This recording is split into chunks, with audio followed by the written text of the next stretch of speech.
आप एस्ट्रोनॉमी को कब से जानते हो? तो आप एस्ट्रोनॉमी को शायद जानते होगे 15वीं सदी से, शायद जब पहली बार कॉपरनिकस ने अपनी थ्योरी दी या अपने कुछ प्रिंसिपल्स दिए, तब से ये पॉपुलर होना स्टार्ट हुई होगी एस्ट्रोनॉमी। और एस्ट्रोनॉमी एज ए सब्जेक्ट बना होगा मिडिवल पीरियड में, कह सकते हैं आप कि पिछले 1000 साल में एस्ट्रोनॉमी जैसे एक सब्जेक्ट बना, जिसको एस्ट्रोनॉमी बोला वेस्टर्न वर्ल्ड ने ही तो नाम दिया होगा ना एस्ट्रोनॉमी। एस्ट्रोनॉमी तो हमारा दिया नाम नहीं है। हमारे यहाँ वैदिक कल्चर में एस्ट्रोलॉजी के अंदर 3 तरह की ब्रांचेस हैं। एक है गणित, गणिता आप बोल लो उसको, अंग्रेजी में जैसे लिखते हैं तो ए लगा देते हैं आगे, गणिता आप बोल लो। एक है संहिता, तो गणित, संहिता और होरा। तो अब गणिता में मैथमेटिकल एस्ट्रोलॉजी है, गणित से हमको समझ में आ रहा है मैथ्स की बात हो रही है, तो मैथमेटिकल एस्ट्रोलॉजी है।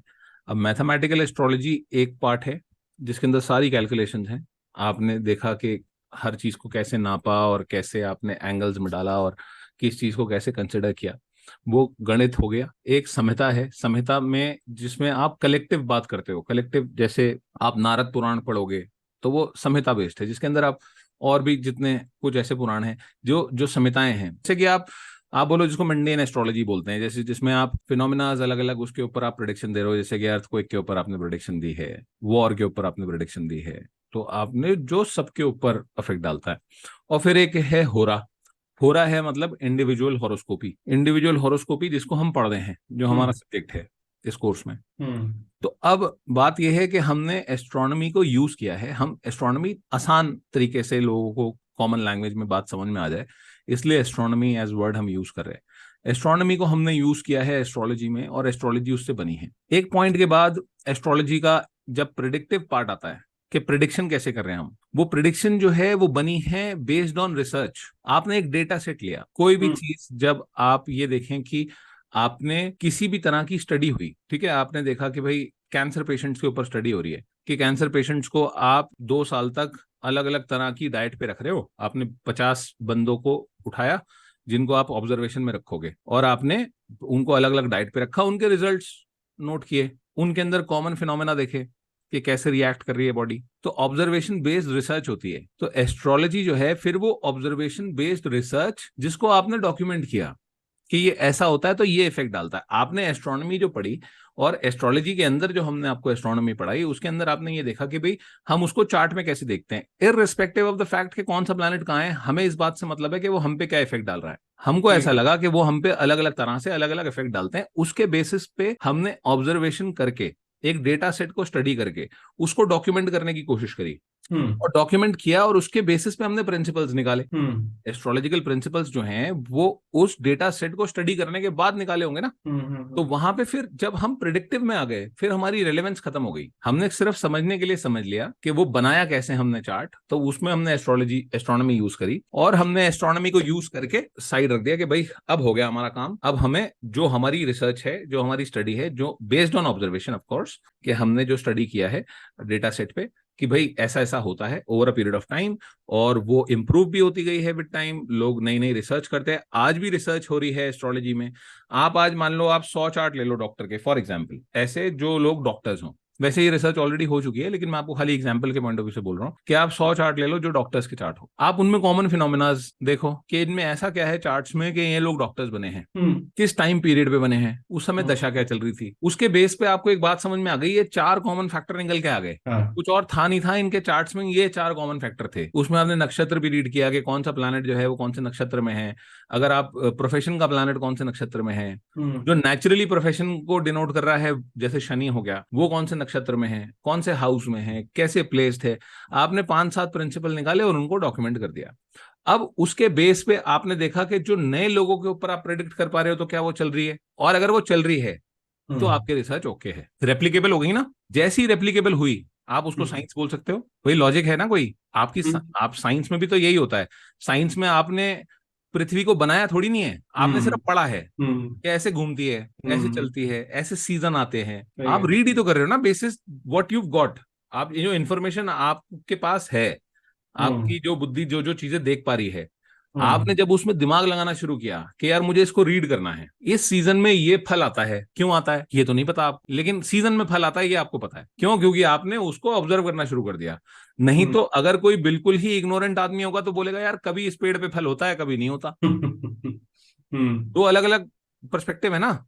यार मैं पिछली बार आया था गांव तो इस पेड़ पे फल था, इस बार आया हूं तो पेड़ पे फल नहीं है। भाई इसलिए नहीं क्योंकि सीजन में नहीं आया आप। तो ये समझदार आदमी का जवाब है, एक बहुत बेसिक लेवल पे कह सकते हैं ना हम ये बात, कि हम ऑब्जर्वेशन तो एक बात हो गई कि आप जनरली बात बोल रहे हो कि भाई कहीं आप इस बार मैं गया देखा मैंने खेतों में ये वाली फसल थी, इस बार नई फसल है, ये इस बार फसल नहीं है। तो ये तो एक बेवकूफ आदमी की बात हो गई। लेकिन उसमें जो समझदार आदमी है कि वो ये बोलेगा कि हाँ भाई क्योंकि ये सीजन है।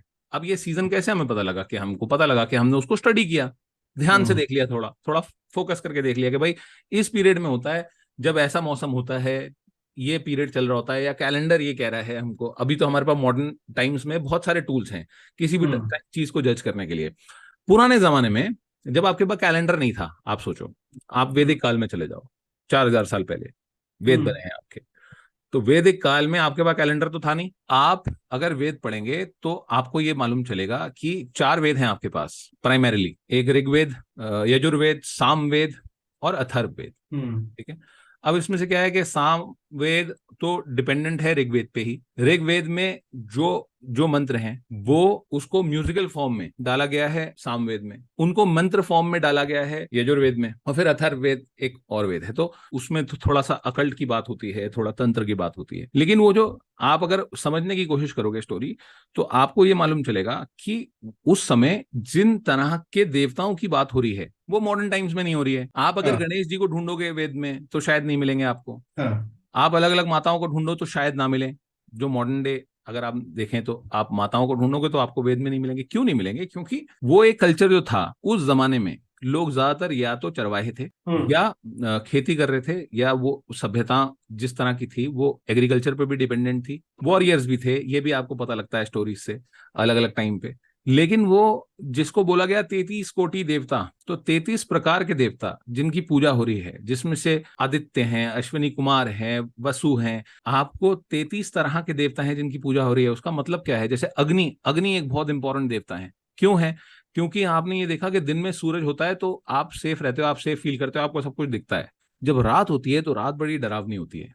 रात को क्या होता है कि रात को आपको ऐसा लगता है, घबराहट होती है कि भाई कुछ दिख नहीं रहा है। आप जानवर, जंगली जानवर भी आपको परेशान करते हैं, आपको खुद भी एक खौफ रहता है। तो जब अग्नि का निर्माण किया इंसान ने, क्योंकि अग्नि ने आपको ये हेल्प की कि आप रात को, एक तो अग्नि जलाने से रोशनी होती है, उससे आप खाना पका सकते हैं। जो आप प्रोटीन आप उसको जैसे ही पकाते हैं तो डाइजेस्टेबल हो जाता है वो इजीली।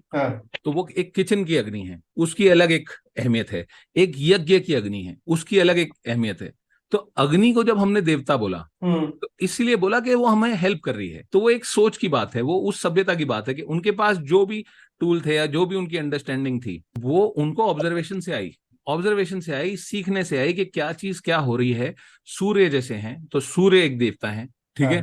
ऐसे ही करते करते कि आपको ये वरुण देवता हैं, इंद्र देवता हैं। अब फिर आप बाद में उपनिषद पढ़ते हैं या आप पुराण में जाते हैं तो आपको समझ में आता है कि इनकी वैल्यू कम हो गई, इंद्र की वैल्यू कम हो गई पुराण तक आते आते।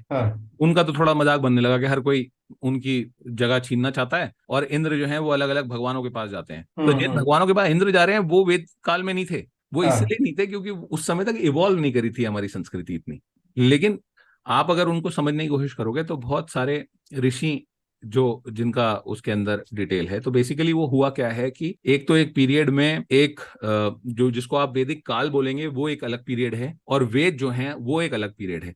क्योंकि पहले क्या होता था कि वेदों को याद करके बोला जाता था ब्राह्मणों द्वारा, ब्राह्मण उसको याद करते थे और उसको मतलब बेसिकली वाचक थे। ऋषियों की रिस्पेक्ट इसलिए ज्यादा है कि ऋषियों ने मंत्र को डॉक्यूमेंट किया, उनको क्लासिफाई किया, ठीक है। ब्राह्मण को पहले इसलिए ज्यादा रिस्पेक्ट थी क्योंकि ब्राह्मण जो है वो, उसको सारे मंत्र याद हैं, उसी को सारा ज्ञान है, वही आपको बता सकता है तो आपको मिल सकता है। बाद में जैसे आपने बोला कि वेद व्यास, वेद व्यास तो महाभारत के टाइम पे हुए हैं।